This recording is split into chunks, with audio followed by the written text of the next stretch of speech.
یوسف ابھی تک زندہ ہے اور میں اپنے مرنے سے پیشتر اسے جا کر دیکھوں گا۔ اس کی ساری امید بس یہ تھی کہ وہ اپنے بیٹے کو دیکھ لے۔ اور کیا اسے خدا کے حکم کی ضرورت تھی؟ جی بالکل اسے ضرورت تھی۔ اور اگر میں مصر میں اترنے والے 4 بزرگوں کے بارے میں موازنہ پیش کروں تو میں یہ کہنا چاہوں گا کہ ابراہم مصر کو آیا لیکن اس کی حالت اچھی نہیں تھی۔ وہ قحط سے بھاگنے کے لیے وہاں گیا تھا اور جب وہ واپس آیا تو اس نے سارا کو اپنی بہن کہا اور پھنس گیا۔ لیکن اسحاق وہ واحد بزرگ ہے جو مصر کو نہیں گیا تھا۔ یہ آسمانی بیٹا یسوع مسیح کی ایک شبیہ ہے جو نہیں گیا تھا۔ اور 39ویں باب میں ہم یوسف کا ذکر پڑھتے ہیں جو مصر کو گیا کیونکہ اس کے لیے خدا کا ایک خاص منصوبہ تھا جو خدا نے اس پر ظاہر کیا۔ لیکن یعقوب جس سے اس نے ایک حکم اور وعدہ لیا، اس نے ایک حکم دیا کہ مصر کو جاؤ اور میں تمہیں وہاں سے اٹھاؤں گا اور پیدائش کی زمین پر واپس لاؤں گا، تاکہ خدا اس سے بات کرے اور حوصلہ دے۔ اس سے پہلے بھی وہ کچھ کر چکا ہے۔ بائبل کہتی ہے کہ یعقوب نے اپنے باپ اسحاق کے خدا کے لیے قربانیاں پیش کیں۔ قربانیاں پیش کیں یا خدا کے ساتھ رشتہ قائم کرنا ہمیشہ خدا کے حضور حاضر ہوتا ہے، بات کرتا ہے اور ہدایت دیتا ہے۔ یعقوب خدا سے پوچھ رہا ہے کیا میں جاؤں یا جی نہیں؟ گویا اس نے خود کو تیار کیا، اس نے خود کو ایک ایسے ماحول میں ڈال دیا جو اسے خدا کی آواز سننے کے لیے تیار کرتا۔ آج بہت سے ایماندار ہیں جو خدا کی مرضی کو جاننا چاہتے ہیں، لیکن بہت سی روحیں بھٹکی ہوئی بھی ہیں جو خدا سے دور ہیں اور اس سے تعلق نہیں رکھتی۔ وہ اپنی مرضی سے اپنی زندگی کے فیصلے کرتے ہیں کیونکہ وہ خدا سے دور ہیں اور اس کی مرضی جاننے کے لیے کوشش نہیں کرتے۔ میں یہ سمجھتا ہوں کہ یعقوب کے لیے قربانی کو کرنے میں تھوڑی دیر ہو چکی تھی، اور میں یہ بھی مانتا ہوں کہ اچھا کام تھوڑی دیر سے ہو جائے لیکن اچھا کام ہونا ضروری ہے، اور یہ کام اس نے کیا۔ صحیح۔ یعقوب کو قربانی دینا بہت ضروری تھا، اور جب اسے پتا چلا کہ اس کا بیٹا یوسف زندہ ہے تو اس نے دیر نہیں کی، بلکہ جب وہ راستے میں بیرسبا جا رہا تھا تو وہاں پر وہ رکا، اور جیسے کہ ہم نے پہلے بھی کہا کہ اچھا کام دیر سے ہو جائے لیکن اچھا کام ہونا بہت ضروری ہے۔ اور اس نے خدا سے کہا کہ تو کس قدر بھلا ہے، تو نے مجھے یوسف کے بارے میں تسلی دی جس کی مجھے بہت زیادہ فکر ہوتی تھی۔ اور خدا نے یعقوب سے کہا کہ میں جانتا ہوں کہ تو جانے یا پھر نہ جانے کے بارے میں فکر مند ہے، لیکن خدا نے اس سے بہت خوبصورت الفاظ کہے کہ میں تیرے ساتھ مصر جاؤں گا اور پھر تجھے ضرور لوٹا لاؤں گا۔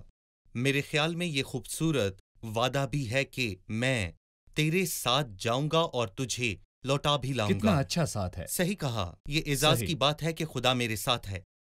ہم ہر اس شخص سے یہ کہنا چاہتے ہیں جو خدا کی مرضی کو جاننا چاہتا ہے، تب تک قدم نہ اٹھائیں جب تک آپ کو یقین نہ ہو صحیح، جائے کہ بالکل۔ وہ آپ کو تھامے ہوئے ہے۔ وہ کہتا ہے جاؤ میں تمہارے ساتھ ہوں۔ بالکل۔ صحیح۔ لیکن چوتھی آیت کے اختتام پر وہ ایک بہت ہی خوبصورت جملہ کہتا ہے، میں تیرے ساتھ مصر کو جاؤں گا اور پھر تجھے ضرور لوٹا بھی لاؤں گا، اور یوسف اپنا ہاتھ تیری آنکھوں پر لگائے گا۔ ہم جاننا چاہتے ہیں اس سے کیا مراد ہے کہ یوسف اپنا ہاتھ تیری آنکھوں پر لگائے گا۔ میں یہاں پر یہ کہنا چاہوں گا کہ جب اس کا باپ مرے گا تو اس کی آنکھیں بند ہو جائیں گی اور یوسف اس کے پاس ہوگا۔ میرا مطلب ہے کہ وہ بیٹا جس سے اسے بہت زیادہ پیار ہے اور وہ اس کے دل کے سب سے زیادہ قریب ہے، اور میرا مطلب ہے کہ خدا اسے یقین دلانا چاہتا ہے کہ جب وہ اپنی زندگی کے آخری لمحات میں اپنے بستر پر لیٹا ہوگا تو اس کے پاس اس کا سب سے پیارا بیٹا مطلب کہ یوسف اس کے پاس کھڑا ہوگا۔ یہ ایک باپ کے لیے بہت زیادہ حوصلہ افزا بات ہے کہ اس وقت یوسف اس کے پاس ہوگا۔ یہ اس کے لیے عزت کی بات تھی۔ شکریہ۔ ہم ایک چھوٹا سا وقفہ لیں گے اور پھر دوبارہ حاضر ہوں گے۔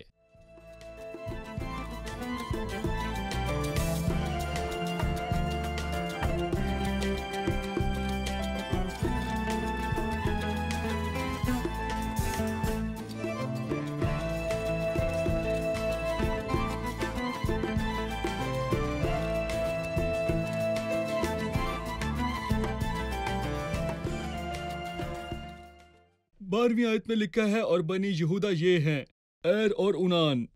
ان کا یہاں کیوں ذکر کیا گیا ہے حالانکہ وہ مصر نہیں گئے تھے؟ جی بھائی۔ اور 12ویں آیت کہتی ہے کہ بنی یہودا یہ ہیں، ایر اور اونان اور سلا یہ 3 بھائی تھے، اور پھر فارس اور زارا کا ذکر ہے جو ہم جانتے ہیں کہ تمر تمر کے سے۔ بیٹے تھے۔